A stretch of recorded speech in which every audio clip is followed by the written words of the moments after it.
Why, hello everybody, it's Histor-Tea time!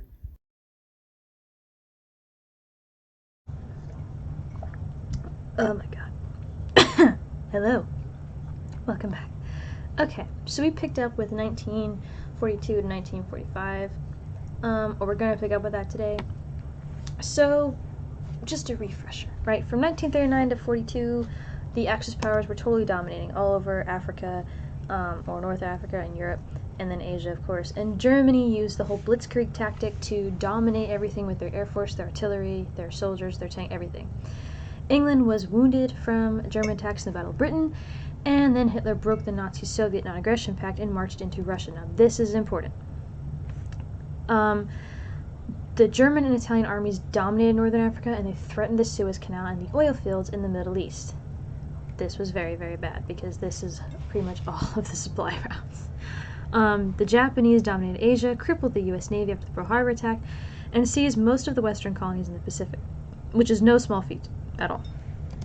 However, the Allied powers finally begin to turn the tide of the war in 1942, and eventually they're able to totally, win in 1945. Now, when the USA finally entered World War II, Stalin wanted the Allies to open a Western front and divide Germany, or divide the German army. Instead, Britain and USA were like, no, we're going to fight the Axis powers in North Africa. Stalin was not very happy because, again, this was leaving him open to all these attacks, and with that, because essentially right now, it's not a two-front war for Germany. It's a two-theater war, but it's not a two-front war for Germany. For Europe, the theater there, it's just moving east. It's literally just this right now. They wanted us to divide them, but we couldn't. So we're going to go down in North Africa, and what we're going to do is we're going to drive them out. So the Allies defeated Germany in the Battle of El Alamein, and in 1942, and then finally pushed the Axis powers completely out of Africa. And American and British troops invaded Italy and took Sicily in 1943, and then seized Rome in 1944. In 1945, Mussolini was actually captured and executed by the Italian resistance. I believe this is him and his wife right here. I think they're hanging up in like a window somewhere. But yeah, they captured him. He was actually captured twice, and the Germans rescued him the first time, and then in 1945 the Germans couldn't even risk rescuing their own people, let alone Mussolini. So, yeah. Meanwhile, the Soviet army stopped the German attack at Moscow and in Leningrad in 1942, and the Soviets defeated the German army at the Battle of Stalingrad. Now, the Battle of Stalingrad is like one of the biggest turning points in World War II. One, it was the most brutal, and we finally see the Germans being pushed back from someone else. The Soviet Red Army defeated them, and it was an insane defeat. I have a whole video on it, and it's crazy what happens. The idea of modern warfare, or urban warfare, was started there. And it's amazing what happens. It's sad what happens too, as well. It's considered one of the most bloodiest and brutal battles of all of World War II. So in 1943, Joseph Stalin of the Soviet Union, FDR of the USA, and then Churchill, who represented Britain, they met at the Tehran Conference to coordinate a plan to defeat Germany. Now, at the Tehran Conference, the Big Three agreed to open a second front and then divide the German army. So they officially decided to agree and be like, all right, fine, we're going to help you out. Because for the first time ever in World War II, it actually looks like Germany is not invincible. By 1944, the Allies decided to open a Western front by invading Nazi-occupied France. Because the quickest hop, skip, and a jump that we could do is from England to France. And how we did that, it was the safest way to cross over. We can't just circle back around, because then we're going to come into the Soviet Union. Can't do that. So we know that the shortest route is right through here. Now, my tea, my coffee. Operation Overlord, which is called D-Day, is in June, and it was the largest land and sea attack ever in history. I have a whole video on D-Day of all the nitty-gritty details. It is amazing what happened, let me tell you. The amount of ingenious little details that made D-Day possible are astounding. and anybody who even remotely cares about military history or World War II history at all, you are going to love it. Absolutely love it. The Normandy invasion was obviously deadly. The Allies suffered about 10,000 casualties. Now, keep in mind, casualties don't mean like dead. That just means wounded and dead. So it's kind of 10,000 just soldiers that are down, essentially. But it created a huge Allied victory and the Western Front that we desperately needed to divide them. Real quick, I do want to, like I said, Canada was involved very heavily. We have Utah and Omaha. Now what they did, okay, to explain this. Normandy is this whole beach right here. Massive, massive territory. So we have the United States here with Utah and Omaha. Then we have the British here at Gold, the Canadians here at Juno, and then the British here again at Sword. So you have 5 different teams coming in and invading. Utah went well. Omaha went horribly, but I'll tell you all about it. So anyway, so this opened up a Western Front and allowed the Allies to push towards Germany from the west, which is a huge thing because we also had the Soviets pushing from the east. So now we're like squeezing Germany, which is great. Forced to fight a two-front war, Hitler ordered a massive counterattack at the Battle of the Bulge, but he lost. Now what's interesting is at the Battle of the Bulge, I have a whole video on that too. Coming at you. Battle of the Bulge was kind of like a massive gamble, and Hitler, everyone says that he is this military genius or that he's like this evil genius. He's not a genius. He's just evil and corrupt and paranoid at this point. He was never actually very smart. He was a very good public speaker and good motivator, and he was able to get people's attention. He was able to capture a lot of energy thanks to heroin. But yeah, he did drugs. But he actually makes a lot of mistakes, and his generals know this, and there's actually a couple assassination attempts on Hitler by his own people. I'll tell you all about that in the Battle of the Bulge video. But by March 1945, the Allies were fighting Germany and pushing in towards Berlin. Now, in 1945, Stalin called the Yalta Conference, okay? And they wanted to create a plan for Europe after the war was over. They had a plan for something else too, and I'll tell you all about that. So essentially, he agreed to send troops to help the US invade Japan. They also agreed to allow self-determination, which is free elections, in nations that were freed from Nazi rule.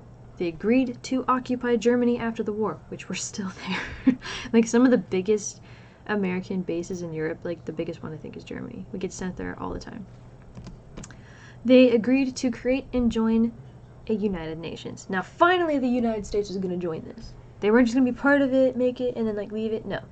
They're actually going to make it and be a part of it. The United Nations obviously is still active today. I kind of think they're useless because of all the atrocities that's happened, and they've done nothing to stop it. But that's just me. Okay, so as the Allies pushed into Germany and Poland, troops discovered and then liberated concentration and death camps. I have a whole video on the Holocaust.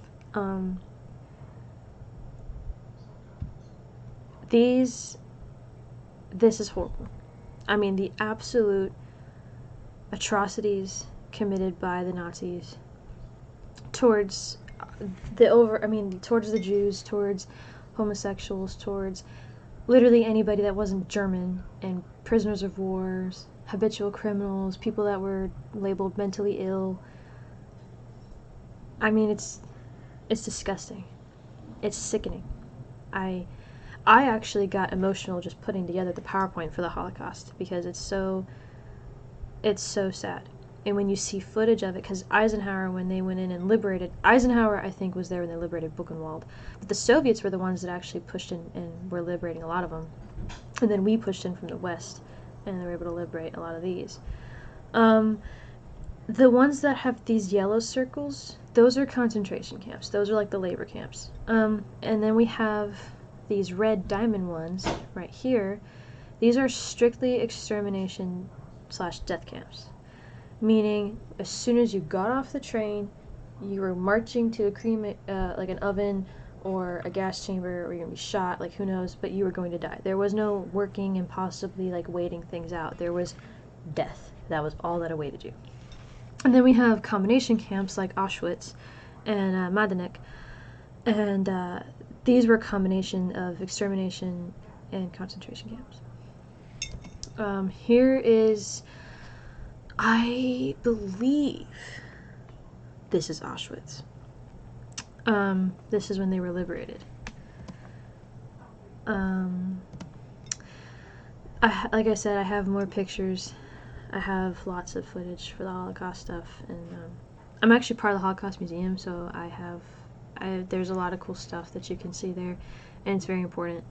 Anyway, in 1945 of April, the Soviet army captured Berlin. They moved in. The Soviet army moved quick. Let me just say that. They were really moving. It helped that Hitler literally moved his entire, not entire, but a massive group of soldiers that were occupying and keeping the Soviet army at bay on the Eastern Front. He moved them toward the Western Front to try and annihilate the U.S. at the Battle of the Bulge, and it didn't work. So he was just exhausted of resources, troops, and time and money. And then on April 30th, 1945, supposedly, Hitler commits suicide.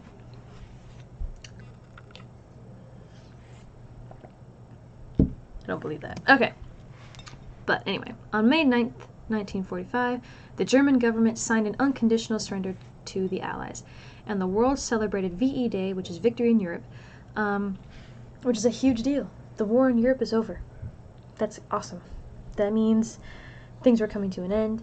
People were, freed from the camps, except, I'll just say that for the Holocaust video, but it's important, and you want to watch it. While the war was coming to an end in Europe, the Allies were continuing to fight the Japanese over in the Pacific. After the attack on Pearl Harbor, USA sent a lot of troops to the Pacific Theater. And the Pacific War revealed a new kind of fighting by using aircraft carriers. Oh my god, the Battle of Midway! It's so amazing. I can't wait to tell you all about it in my video of the Battle of Midway. And of course, the turning point of the war was the Battle of Midway. After Midway, the Allies began to regain islands that were controlled by Japan. Now, what's really cool is that the US developed this island hopping strategy. It's really, really cool, and I'll explain it in the Battle of Midway. However, Japan did not play by traditional rules of war. There was this tactic that the Japanese kind of developed. It's not really a tactic, it's essentially suicide flights. They're known as kamikaze pilots. The word kamikaze is attributed to the pilots that were purposefully flying their planes into the US battleships and aircraft carriers, because then that would ignite and that would blow us up, and but that was a hard one to fight against. Now, the Japanese soldiers refused to surrender, and actually they tortured Allied prisoners of war. They were really, really nasty. Here we have a kamikaze pilot coming in really, really close. And then we have one right here, going down, making impact. And this is a Allied prisoner of war getting ready to get his head cut off by a Japanese soldier.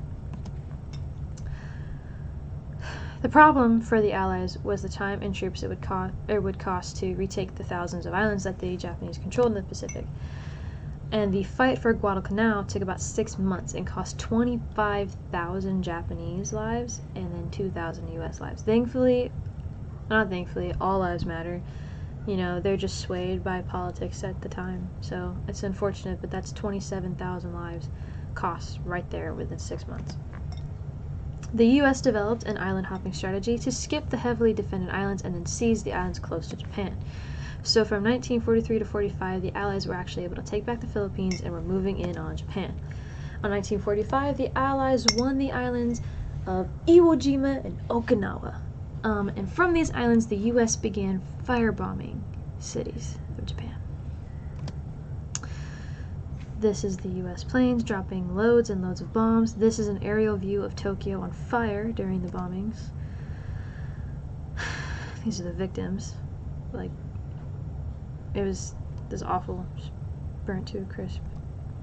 It was terrible. This, unfortunately, was a very common tactic used not just by us, but by Japan, by Germany, and it's terrible. So despite losing control of the Pacific and withstanding a bunch of firebomb attacks, Japan still didn't surrender. By May 1945, the European War was over, and the U.S. was preparing for a land invasion of Japan. But perhaps the land invasion wasn't necessary. All the way back in 1939, Albert Einstein wrote the U.S. president at the time, FDR, about a potential nuclear weapon. This was the letter that we have. So FDR created the top secret program called the Manhattan Project. Now, there's a lot that goes into this. We have physicist Enrico Fermi at the University of Chicago who developed the nuclear reaction.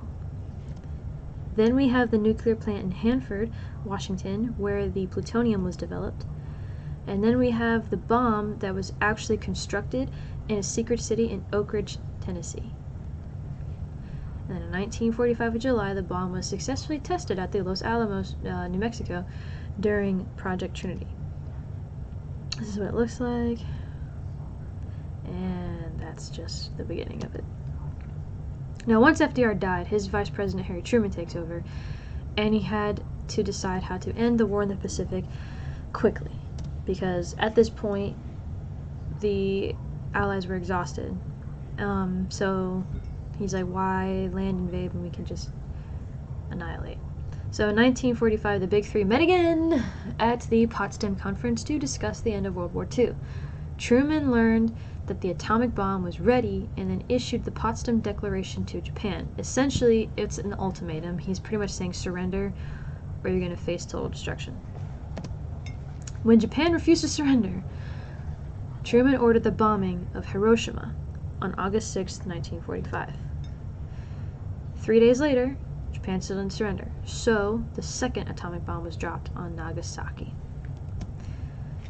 And then after the second atomic bomb, Emperor Hirohito agreed to a surrender. Can't risk anymore. So officially, World War II was over.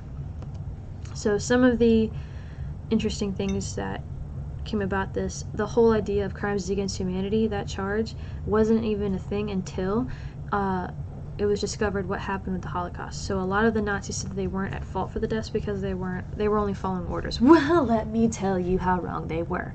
I will tell you in my video of the Holocaust. So watch it. But, so that's what the Nuremberg trials are. And then here's the conclusions essentially for World War II and the biggest impact. It was the biggest, most deadly, and most impactful world war in history, or just war in world history, sorry. And Europe was destroyed by the war and lost its place as the epicenter of power in the world. The USA and the Soviet Union emerged as superpowers and then rivals, competing for influence in the world. The United Nations was formed to help replace the League of Nations to actually promote peace, although I think that they're very terrible at it. And then colonized nations began to demand independence from Europeans. So that's a big deal. So, alrighty. Again, I really hope that you enjoyed this brief overview of World War II with me. Thank you for joining me on this segment of Histor-Tea time, and I'll see you again.